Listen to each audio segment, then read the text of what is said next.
मतदान की तारीख नजदीक, नेताओं ने लगाया जोर। यूडीएच मंत्री झावर सिंह खर्रा ने झुंझुनू में संभाला मोर्चा। कार्यकर्ता सम्मेलन में कहा, हर बूथ को जीतना है। भाजपा प्रत्याशी शुभकरण चौधरी के समर्थन में सम्मेलन। भाजपा नेता राजेंद्र भाम्बू ने करवाया था कार्यकर्ता सम्मेलन।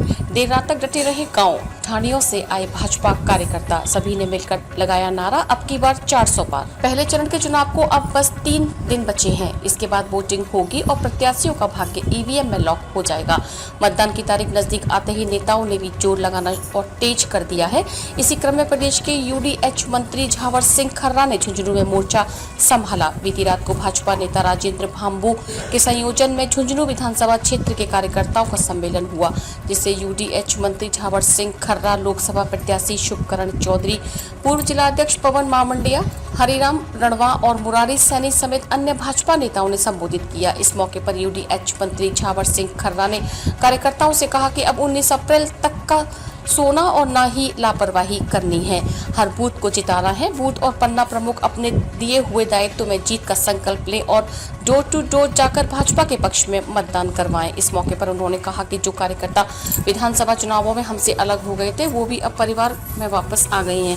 हमारा परिवार एकजुट हो गया है। सभी आपसी द्वेष, मनमुटाव और भुलाकर प्रधानमंत्री नरेंद्र मोदी को तीसरी बार देश के बागडोर सौंपनी है और 400 पार के नारे में झुंझुनू की सीट भी नरेंद्र मोदी को देनी है। इसी लक्ष्य के साथ काम करें। इस मौके पर भाजपा नेता राजेंद्र भाम्बू ने कहा कि देर रात तक गांव ढाणी से आए कार्यकर्ता डटे हुए हैं।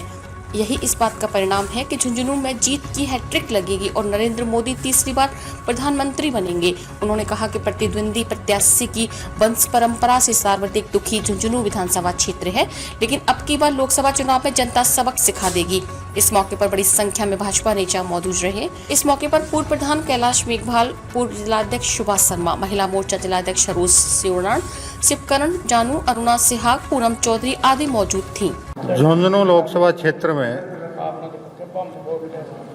गत लोकसभा चुनाव में हमारे कुछ कार्यकर्ता जो हमसे अलग हो गए थे, पिछले दिनों वो परिवार में वापस शामिल हुए और आज वो अपने हजारों कार्यकर्ताओं के साथ इस कार्यकर्ता सम्मेलन का आयोजन किया। उनमें जिस प्रकार का जोश था, पार्टी के प्रति जिस प्रकार का समर्पण का भाव था, निश्चित रूप से 19 तारीख को भारतीय जनता पार्टी के पक्ष में वो भारी मतदान करवाकर यहाँ से भारी बहुमत से भारतीय जनता पार्टी को जिताने का कृत संकल्प लेकर गए हैं। और हम हमारे कार्यकर्ताओं की मेहनत से आने वाले 4 जून 2024 को झुंझुनू लोकसभा क्षेत्र से भारी मतों से विजय प्राप्त करेंगे। आज झुंझुनू विधानसभा का कार्यकर्ता सम्मेलन था। अभी जो 18वीं लोकसभा के चुनाव होने जा रहे हैं, उसमें हमारे यहाँ के लोकसभा के भाजपा के प्रत्याशी श्रीमान शुभकरण चौधरी के समर्थन के लिए कार्यकर्ता सम्मेलन का आयोजन किया गया और कार्यकर्ताओं ने बड़ी संख्या में यहाँ उपस्थित देकर इस बात का इजहार किया है कि झुंझुनू विधानसभा से श्रीमान शुभकरण चौधरी को भारी मतों से बढ़त मिलेगी। इस बात का हमें सबूत इस बात से मिल रहा है कि रात को 10 बजे तक इतनी बड़ी संख्या में गांव ढाणी और शहर से बड़ी संख्या में लोग पहुंचे।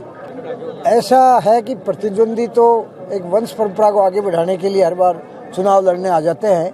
बाकी हमारे जो उम्मीदवार है शुभकरण चौधरी, उनका एक विजन है और मोदी जी के नुमाइंदे हैं, तो मोदी जी की पूरी देश में लहर है और उन्होंने जो 10 साल तक निराशा और हताशा के बीच में भी इतने बढ़िया काम किए हैं। कोरोना जैसी महामारी है जो आपदा थी, उसको अवसर में बदल दिया और 2047 के लिए जो उनका विजन है विकसित भारत का, उसकी तर्ज पे वो काम कर रहे हैं। आने वाले समय में एक देश एक साथ वोट का जो मामला है, तराई क्षेत्र की समस्या है, आतंकवाद को उन्होंने जड़ से ख़त्म कर दिया है। तो मोदी जी का जो गारंटी है कि जो उन्होंने आज तक कहा है वो किया है और किया वही है जो कहा है।